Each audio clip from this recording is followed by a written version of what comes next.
Hello दोस्तों, सभी भाइयों बहनों को राम राम। दोस्तों कैसे हैं आप लोग? उम्मीद करता हूँ बहुत अच्छे होंगे और कंटिन्यू एक्सरसाइज कर रहे होंगे। दोस्तों आज हम कोई एक्सरसाइज नहीं करेंगे ताकि हम किसी का मतलब रिकवरी के बारे में जानेंगे और उनसे बहुत कुछ सीखेंगे और आप लोग उनसे मोटिवेट हो सकते हैं और देख सकते हैं कि वो किस तरह से अपने लाइफ में थोड़े बहुत ग्रो किए हैं। जो भी किए हैं बहुत अच्छे किए हैं, जैसे कि उन्हें देख करके हमारे अंदर थोड़े बहुत स्टेमिना बढ़ेंगे, आपके अंदर, मेरे अंदर, हम सभी के अंदर थोड़े बहुत ऊर्जा आएंगे कि वो कर सकते हैं तो हम भी क्यों नहीं। बहुत सारे कष्ट वो भी भाई झेले हैं। तो दोस्तों ये हैं आशीष भाई, और दोस्तों आशीष भाई का ही आज हम कहानी देखेंगे और उनसे थोड़े बहुत कुछ सीखेंगे। तो चलिए दोस्तों हम शुरू करते हैं। दोस्तों आप यदि नए हैं तो चैनल को सब्सक्राइब कर लीजिए और एक लाइक जरूर से कीजिएगा दोस्तों। तो चलिए दोस्तों इनकी कहानी इन्हीं के मुंह से सुनते हैं और हम लोग अच्छी तरह से समझते हैं। चलिए करते हैं स्टार्ट। और पहले मैं आपको अपनी सिचुएशन बता देता हूँ, जिससे जो व्यक्ति मेरी रील्स नहीं देखते, शॉर्ट वीडियो नहीं देखते, वो समझ जाए। मैं, आप देख सकते हो, स्टिक लेके चलता हूँ और मैं अभी अपने गांव से लगभग 1 किलोमीटर दूर बैठा हूँ। सुबह सुबह वॉक के लिए आया हूँ। तो मैं आज की वीडियो में अपनी kहानी शेयर करने वाला हूँ, जिसमें मैं आपको बताऊँगा कि मेरे साथ क्या हुआ जिससे मैं विकलांग हो गया। लगभग 6 साल पहले मेरा एक ऑपरेशन हुआ था, जिसकी वजह से ये सब हुआ है। पूरी डिटेल मैं जल्दी बताऊंगा, बने रहिए वीडियो के साथ। उससे पहले अगर आप नए हैं तो चैनल को सब्सक्राइब करके अपना प्यार जरूर दिखाएं भाई। चलिए भाई का इंट्रो देखते हैं, वीडियो को शुरू करते हैं। ठीक है, भाई का इंट्रो देखे किस तरह से। चलिए भाई शुरू कहानी सुनते हैं। कहानी शुरू होती है जब मैं पैदा हुआ था, तो उस टाइम पे कुछ ट्यूमर टाइप का कमर पे लगा हुआ आया था अलग से, जिसकी वजह से डॉक्टर को दिखाया तो डॉक्टर ने ये बोला था कि अगर ये ऑपरेट करके नहीं हटाया गया तो इसको चलने फिरने में दिक्कत होगी और इसकी लाइफ बेकार हो जाएगी। तो जब मैं 15 दिन का हुआ तो उसी टाइम पे मतलब वो ऑपरेशन करके उस मांस के गुत्थे को हटा दिया था। उसके बाद डॉक्टर ने बोला था कि अगर आपको 5 साल का बच्चा हो जाए तब तक अगर कुछ दिक्कत आती है, मतलब ये चल फिर नहीं पाता है, तो फिर डॉक्टर के पास आना है, सारी चीज़ें रेगुलर चलेंगी, इसका इलाज लंबा चलेगा। और अगर ये 5 साल के अंदर अंदर चलना सीख जाता है, नॉर्मली चलने लगता है, नॉर्मल बच्चों की तरह दौड़ने लगता है, तो फिर कोई टेंशन नहीं। जब अच्छी देख रेख हुई और मैंने मतलब घर वालों की तरफ से थोड़ी सी अच्छी सेफ्टी बरती गई, तो मैं 1 साल के अंदर ही दौड़ने लग गया। नॉर्मल बच्चे को थोड़ा टाइम लगता है, 1 से 1.5 साल का, जबकि मैं 8 और 9 महीने में ही अच्छे से चल रहा था, नॉर्मल बच्चों की तरह घूम रहा था। तो घर वालों ने सोचा कि सब ठीक है, और उसके बाद एक्चुअल में मुझे कोई दिक्कत आई भी नहीं। तो फिर मैं मतलब मेरी लाइफ चलने लगी, मैं बड़ा हुआ तो मैं हॉस्टल चला गया था 6 क्लास से। तो हमारे एमएलए हैं प्रदीप अग्रवाल जी, उनका बॉयज़ हॉस्टल था दतिया में, तो वहाँ पर मैं 6 साल रहा। 6 क्लास 7th क्लास से मैंने वहाँ पर पढ़ा, 12th तक भी कुछ दिक्कत नहीं थी। मैं बढ़िया वॉलीबॉल खेलता था, बास्केटबॉल खेलता था और क्रिकेट खेलता था, खो खो खेलता था, बहुत सारे। उसमें तो मैं संभाग लेवल और स्टेट लेवल तक मैं खेल के आया था। चेस में भी मैं स्टेट लेवल पे आया था, मेरा न्यूज़पेपर में नाम आया था उस टाइम पे। तो मैं बस यही बता रहा था कि सब सही चल रहा था। उसके बाद जैसे ही मैं स्कूल से बाहर आया तो मैं ग्रेजुएशन करने के लिए ग्वालियर पहुंच गया जीवाजी यूनिवर्सिटी से। तो साथ ही साथ मुझे ये समझ आया थोड़ा सा कि मेरा जो पैर है, एक पैर माइनर सा थोड़ा सा कम स्ट्रेंथ दे रहा है। तो जब कम स्ट्रेंथ दे रहा था तो मैंने सोचा डॉक्टर को दिखाते हैं। डॉक्टर को दिखाया तो उन्होंने MRI वगैरह कराने के लिए बोला। उसके बाद डॉक्टर से जब दोबारा कंसल्ट किया तो डॉक्टर ने बताया कि आपका जो बचपन में कुछ ऑपरेशन हुआ होगा, उसकी जगह पे कुछ नसें जो हैं वो दबाव में हैं हल्की सी, जिसकी वजह से ब्लड सर्कुलेट सही से नहीं हो पा रहा है, इसीलिए आपका लोअर पार्ट में जो एक लेग है वो हल्का सा कमज़ोर दिख रहा है आपको। तो मैंने कहा कि अभी ये कैसे सही होगा? तो बोलते हैं इसको सही नहीं किया जा सकता, इसको रोका जा सकता है। जहाँ पर जितना दिक्कत आपको लग रहा है उतना तो लाइफ टाइम रहेगा। तो मैंने कहा रोका कैसे जा सकता है? तो बोलते हैं इसको एक छोटा सा माइनर ऑपरेशन होता है, वो करना पड़ेगा और उसके बाद आपका जो भी समस्या है वो यहीं पर रुक जाएगा, मतलब आगे नहीं बढ़ेगा। थोड़ा सा डर गया था कि एक्चुअली उसी जगह पे जो कमर है वहाँ पर मेरा ऑपरेशन पहले से ही वहाँ पर एक ऑपरेशन हो रखा था। तो मैंने सोचा कि दोबारा उसी जगह पे ऑपरेशन करना आई डोंट थिंक कि सही आइडिया है। मैं पापा से बात की, पापा मेरे को लेके दिल्ली गए एम्स में, पर भी मतलब सेम चीज़ डॉक्टर्स ने बोली कि आपको ये ऑपरेशन की ज़रूरत है। तो मैंने उनसे बोला कि आप यहीं पे कर दीजिए। तो डॉक्टर्स का कहना था कि अगर आप यहाँ कराते हो तो टाइम थोड़ा ज़्यादा लगेगा, क्योंकि एम्स में माइनर ऑपरेशन के लिए थोड़ा टाइम ज़्यादा लग जाता है। तो वो कह रहे थे कि आप अगर ग्वालियर करा लेते तो वहाँ पर भी काफ़ी अच्छी सुविधाएं हैं और आपका ये वाला ऑपरेशन बड़े आराम से हो जाएगा ना, कह के मतलब हम लोगों ने सुना। उसके बाद हमारे एक डॉक्टर साहब हैं, तो उनसे मैं नाम नहीं लूँगा, क्यों किसी की बदनामी करो।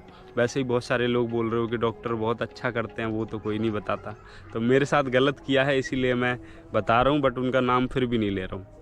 तो उनसे मैं संपर्क में आया और उसके बाद उन्होंने मुझे सजेस्ट किया कि आप जो ग्वालियर का गवर्नमेंट हॉस्पिटल है वहाँ पर अपना वो कराओ, क्योंकि गवर्नमेंट में मैं रोज़ देखने आऊँगा और प्राइवेट में मैं सिर्फ आपका ऑपरेशन करने जाऊँगा। तो इस चक्कर में मैंने वहाँ पे ऑपरेशन करवा लिया। उसके बाद जब भाई मेरे को होश आया आफ्टर ऑपरेशन, आपको मैं अपनी सिचुएशन समझाता हूँ। जब ऑपरेशन थिएटर में मैं जा रहा था तो मैं चल के जा रहा था, अपने पैरों पर चल के, आप अंदाज़ा लगाइए। और उसके बाद जब ऑपरेशन ख़त्म हुआ उसके बाद आज तक मैं स्टिक लेके खड़ा होता हूँ, और ये स्टिक से भी मैं चलने लगा हूँ।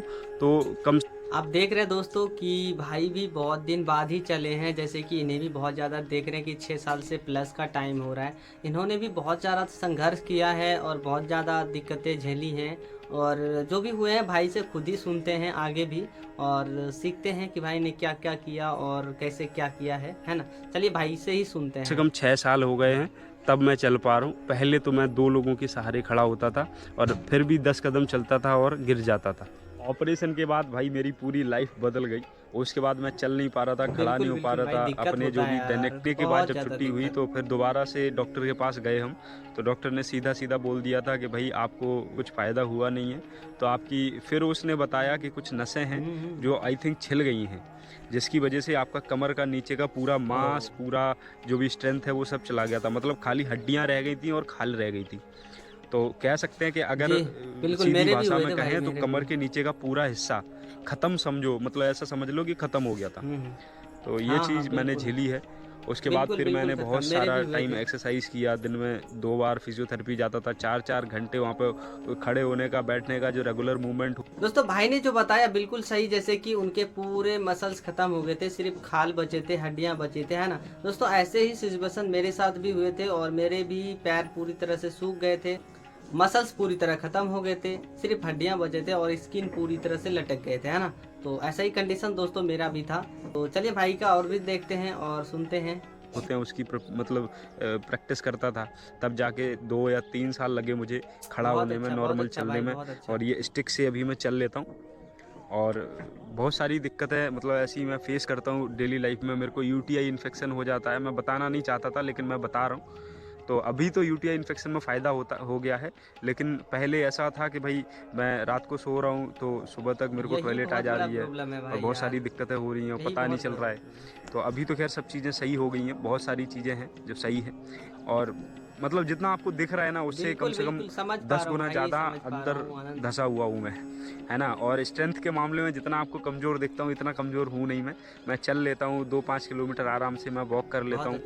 मैं LIC में काम करता हूँ एज ए बीमा एजेंट, तो मैं अपना खर्चा निकालता हूँ, पैसे कमाता हूँ। तो भाई जैसे ही मैं थोड़ा बहुत चलने फिरने लायक हुआ तो पापा ने एक गाड़ी लगवाई है जो कि मैं अभी चला रहा हूँ, और इसको मैंने बहुत मुश्किलों से सीखा है। पापा जी हमारे थोड़ा चला लेते हैं पहले से ही, उनके पास तो बहुत सारी मतलब व्यवस्थाएं रही हैं। तो उसके बाद फिर मैंने ये गाड़ी चलाना सीख लिया। इससे ये हुआ कि जितना टाइम हम एक्सरसाइज करते या फिर पैदल चलते हैं उतने टाइम हमको याद रहता है कि हम भाई विकलांग हैं। और बचे कुछ टाइम में जब हम काम कर रहे होते हैं LIC के चक्कर में या कहीं भी पॉलिटिक्स के चक्कर में मैं जा रहा होता हूँ, तो मैं मतलब ये भूल जाता हूँ कि मैं विकलांग हूँ। और थोड़ा सा मतलब ऐसा भी होता है कि जब आप ज़्यादा लोगों के बीच में जाते हो ना तो ज़्यादा सुनने को मिलता है, और घर पे पड़े रहोगे तो कोई दिक्कत ही नहीं है, 2-4 लोग मिलेंगे।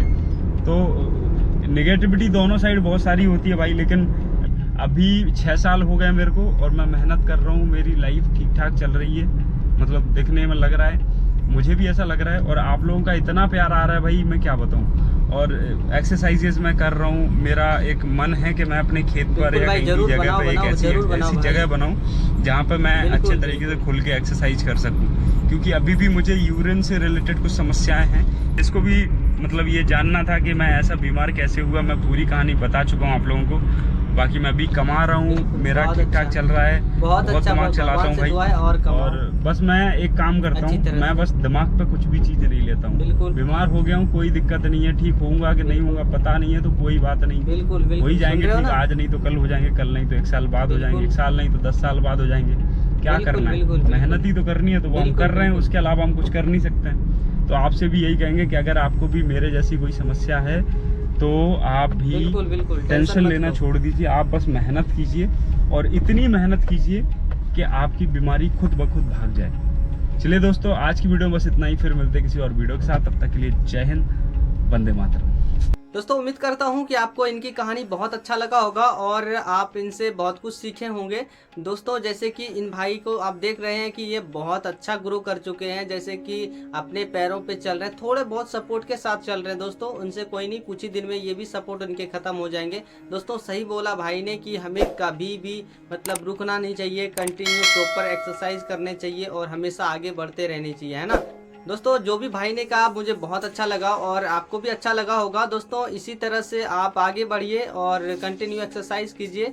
दोस्तों आशीष भाई भी एक यूट्यूब चैनल चलाते हैं जिसका नाम है आशीष शर्मा ब्लॉग। दोस्तों इसके चैनल का लिंक डिस्क्रिप्शन में मिल जाएंगे, आप लोग जाइए और भाई को सपोर्ट कीजिए। तो ठीक है दोस्तों, मिलेंगे दूसरे वीडियो में, जब तक के लिए सभी भाइयों बहनों को राम राम।